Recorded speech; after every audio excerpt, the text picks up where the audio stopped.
Hi there, I'm Chris Kilby, a pastor in a pergola, and here is today's bite-sized Bible from 1 Timothy chapter 2, verses 9 and 10.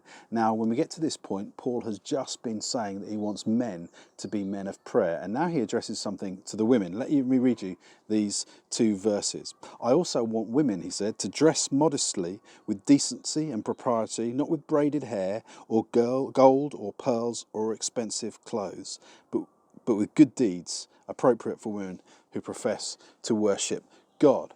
So he's addressed something to the men, he's now addressing something to the women. And the problem he was addressing wasn't really a male-female issue here. This was an issue of worship.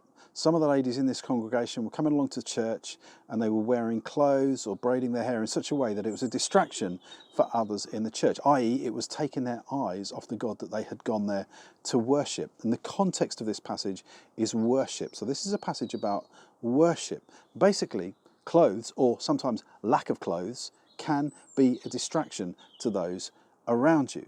Paul was saying he wanted men to lift up holy hands. I think if they were surrounded by women who were dressing immodestly, they probably wanted to put their hands everywhere else other than up in the air.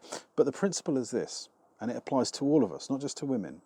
We must not and dare not say anything, do anything, be anything that distracts others from their devotion to God and their worship of him, whatever that might be. The example cited here is fancy hairdos and fancy clothes. It might be something else for you.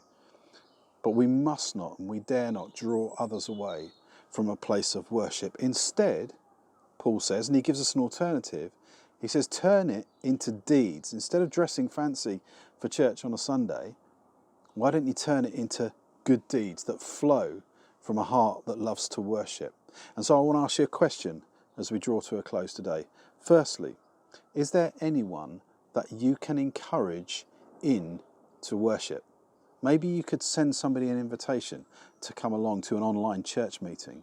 Maybe you could invite somebody to a local online Alpha course. I don't know what it is you could do, but is there somebody that instead of discouraging them from worship, you could encourage them in? Even your own family, perhaps you could gather them round the computer or the TV or the laptop so that they can join in with the church service more eagerly. Set it up for them.